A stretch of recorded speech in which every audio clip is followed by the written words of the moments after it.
warahmatullahi wabarakatuh. Alhamdulillahirabbil alamin wassalatu wassalamu ala asrofil anbiya'i wal mursalin wa ala alihi washabihi ajma'in. Yang terhormat kepada Bapak Ansori dan teman-teman kalian semua.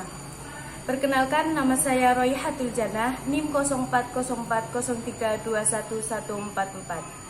Saya dari kelas B5 Prodi PKI Fakultas Dakwah dan Komunikasi UIN Sunan Ampel Surabaya. Heraklius dan Kisra masing-masing sebagai kepala kerajaan Romawi dan Persia. Dua kerajaan yang terkuat pada masanya, merupakan dua orang yang telah menentukan jalannya pola politik dunia serta nasib seluruh penduduknya. Perang antara dua kerajaan ini berkecamuk dengan kemenangan yang selalu silih berganti seperti yang sudah kita lihat. Pada mulanya Persia adalah pemenang dan menguasai Palestina, Mesir, menaklukkan Bait al-Maqdis dan berhasil membawa salib besar. Kemudian giliran Persia mengalami kekalahan lagi. Panji-panji Bizantium kembali berkibar lagi di Mesir, di Suriah, di Palestina, dan Heraklius berhasil mengembalikan salib itu. Setelah ia bernadar bahwa kalau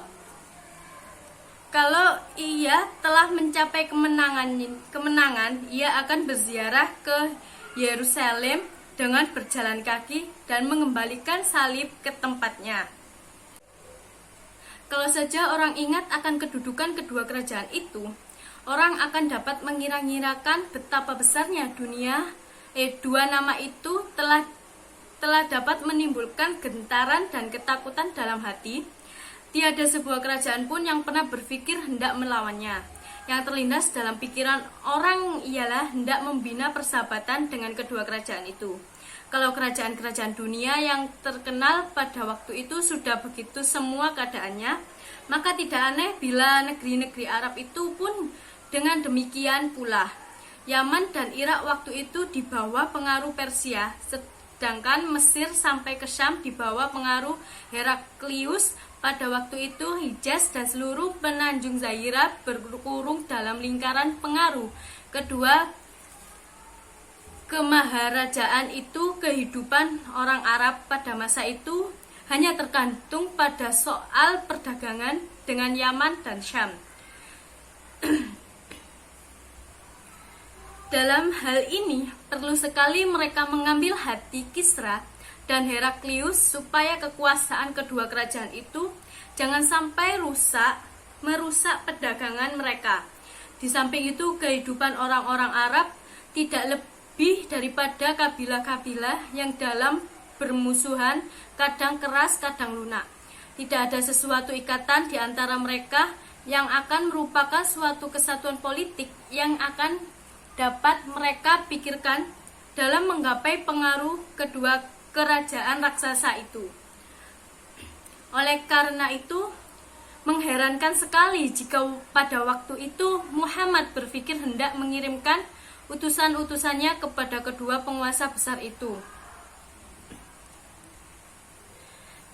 Juga kepada Hasan, Yaman, Mesir, dan Abisinia.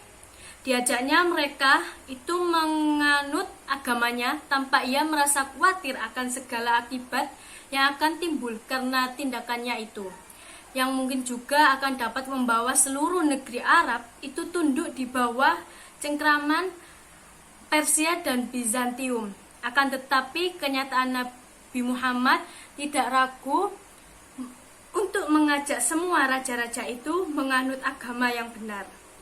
Bahkan suatu hari ia pergi menemui sahabat-sahabatnya dan berkata, "Saudara-saudara, Tuhan mengutus saya adalah sebagai rahmat kepada seluruh umat manusia. Janganlah saudara-saudara berselisih pendapat tentang saya, seperti kaum Hawariyun tentang Isa anak Maryam." Rasulullah berkata, sahabat-sahabatnya, bagaimana pengikut-pengikut Isa itu berselisih pendapat?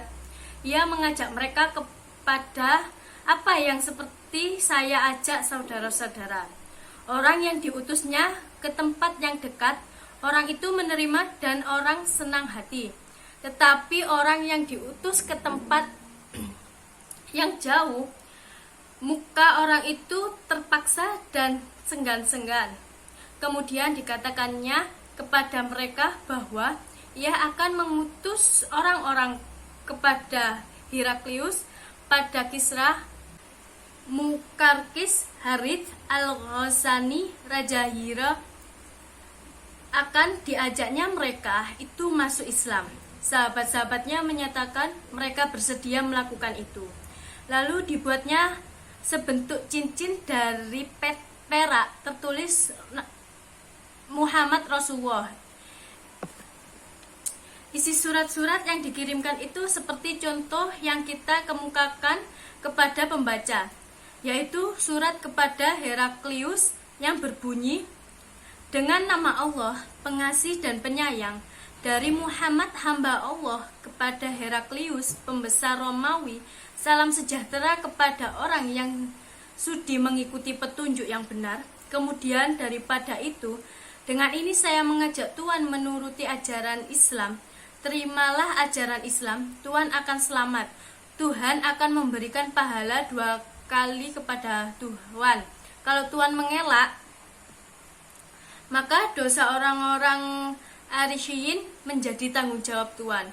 Wahai orang-orang ahli kitab, marilah sama-sama kita berpegang kepada kata yang sama antara kami dan kamu, yakni bahwa tidak ada yang kita sembah selain Allah, dan kita tidak akan mempersekutukannya dengan apapun, bahwa yang satu takkan mengambil yang lain menjadi Tuhan selain Allah. Tetapi kalau mereka mengelak juga, katakanlah kepada mereka, saksikanlah bahwa kami ini adalah orang-orang Islam.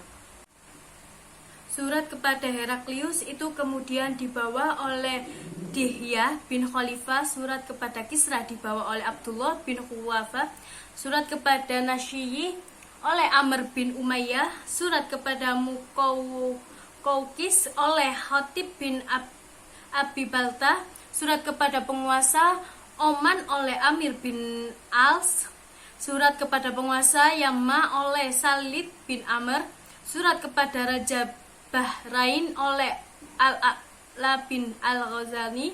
Mereka semua berangkat masing-masing menuju ke tempat yang telah ditugaskan oleh Nabi. Mereka berangkat dalam waktu yang bersamaan.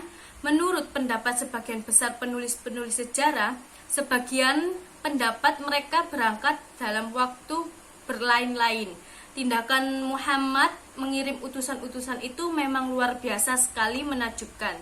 Betapa tidak, belum selang 30 tahun sesudah itu, daerah-daerah tempat Muhammad mengirim utusan-utusan itu telah dimasuki oleh kaum muslimin, dan sebagian besar mereka telah beragama Islam. Akan tetapi ketakjuban akan segera hilang bila kita ingat bahwa kedua raksasa ini yang telah mengemudikan jalannya dunia masa itu dengan peradabannya yang telah menguasai seluruh dunia. Mereka ini saling merebutkan kemenangan materi, sementara kekuatan rohani keduanya sudah rontok dan hilang. Persia sendiri sudah terbagi antara paganisme dan Mazdaisme. Demikian juga agama Kristen di Bizantium sudah goyang sekali karena adanya berbagai macam aliran serta golongan. Ia sudah tidak lagi merupakan suatu ajaran yang utuh yang dapat memberi tenaga hidup di dalam jiwa manusia. Malahan ia sudah berbalik menjadi sekadar upacara-upacara tradisi yang dieluk-elukan oleh pemuka-muka agama ke dalam pemikiran orang-orang awam supaya dapat mereka kuasai dan diperkuda. Sekian dari penjelasan saya, semoga bermanfaat untuk kalian semua. Mohon maaf apabila ada kesalahan dalam tutur kata. Wassalamualaikum warahmatullahi wabarakatuh.